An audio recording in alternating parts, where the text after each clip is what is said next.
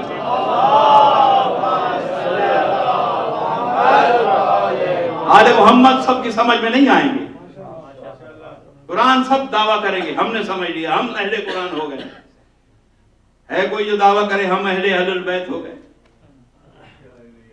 نہ سمجھیں گے نہ اہل کہلائیں گے۔ تو جو قرآن پہ رک گئے وہ رحمان پہ رک گئے،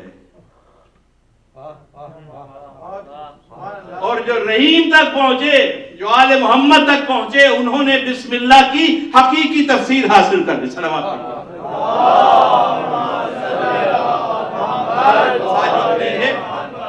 مجھے انہی 5 منٹوں میں گفتگو کو ختم کرنا ہے۔ بہت بہت کچھ ذہن میں تھا. ایک آیت انشاءاللہ اسی تواتر میں گفتگو ہر مجلس یہ ایک سبجیکٹ ہے جو آپ تک پہنچا رہا ہوں. تو جو باتیں رہ جائیں اگلی مجلس میں انشاءاللہ پیش کرنے کی کوشش ہوگی. تو یہ وہ ہستیاں ہیں کہ جو وسیلہ ہیں نجات کا. نجات کا تعلق لفظ رحیم سے ہے، لفظ رحمان سے نہیں. اس لیے وسیلے پہ نگاہ رکھیے تاکہ رحیمیت کا فیض پایا جا سکے. رحمان صرف مومنوں کے لیے، آل محمد صرف مومن کے لیے. اور یہ وہ ہستیاں کہ ان کو اللہ نے، معصوم نے خود بتایا کہ ہمیں وسیلہ قرار دیا اور مصابیح الدجا کہا. کہف الورا اللہ نے اذن دیا تو امام نے کہا. یہ اپنی مرضی سے نہیں بولتے، یہ ان کے نفس کی صدا نہیں ہے. اذن ملتا ہے تنزل الملائکۃ والروح. رسول کے پاس جو وحی آئی وہ قرآن بن گئی. معصوم کے پاس جو وحی آتی ہے تنزل الملائکۃ والروح فیہا باذن ربہم من کل امر سلام. تو قیامت تک جو سلامتی سفر کر رہی ہے معصوم کے رشتہ وحی سے کر رہی. سورہ قدر میں 2 وحیاں ہیں. انا انزلناہ فی لیلۃ القدر، یہ نزول قرآن ہے جو رسول سے مخصوص ہے. اور تنزل الملائکۃ والروح صاحب الامر تک، ہر صاحب امر پر جو ملائکہ امر الہی کا اذن لے کر آتے ہیں کہ اس اذن کو جاری کون کرے، وہ صاحب امر ہوتا ہے. الامر من کل امر، تو کوئی صاحب امر ہے تو اس کی طرف کل امر آ رہا.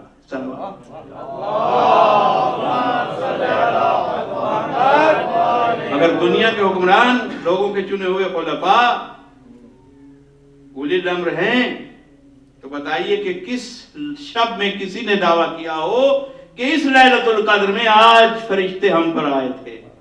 ہم نے تو یہی دیکھا کہ جس حاکم پر بھی جب فرشتہ آیا پھر وہ حاکم نہ رہا. صلوات پڑھنا. ان پہ فرشتہ آئے تو اقتدار پھیل جاتا ہے، وہاں فرشتہ آئے تو سانسیں ختم ہو جاتی ہیں.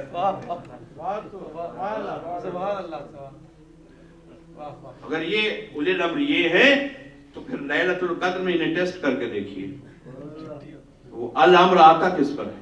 کیونکہ قرآن نے ماضی کا صیغہ نہیں کہا. جب بھی لیلۃ القدر ہوگی یہ امر نازل ہوں گے تو ایک وجود چاہیے کہ لیلۃ القدر اگر قیامت تک زندہ ہے تو ایک صاحب امر کو قیامت تک زندہ رہنا چاہیے، ورنہ سورہ قدر کا خاتمہ ہو جائے گا.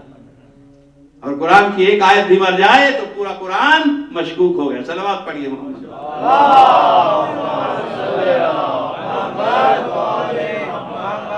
تو یہ مصابیح الدجا حسین، اس لیے رسول نے اعلان کر دیا تھا الحسین مصباح الہدایہ والسفینۃ النجات. یہ ہدایت کا چراغ میرا حسین ہے اور نجات کا سفینہ اگر چاہتے ہو تو حسین کو وسیلہ بنا لو. اور ہر ڈوب رہا تھا مگر جب سفینے میں پہنچ گیا تو ڈوبتا ہوا ہر نجات تک پہنچ گیا. تو حسین سفینہ نجات نہ ہوتا تو گناہگار کو ہر نہ بناتا. یہ مدینے سے چلا اس سرزمین کی طرف جس کا معاہدہ، جس سرزمین پہ حاضر ہونے کا معاہدہ یوم الست میں کر کے آیا تھا.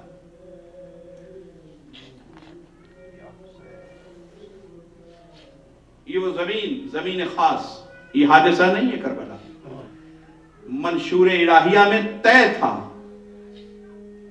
کہ معبود زمین پر تکمیل ابدیت کا امتحان مظاہرہ دیکھنا چاہتا تھا. انبیاء کے امتحان لیے، کوئی ایک منزل تک پڑھا، کوئی چند قدم اس سے آگے پڑھا، لیکن معبود نے کہا جس معیار کا معبود ہوں اس معیار کا اب ابھی تک نہیں دیکھا.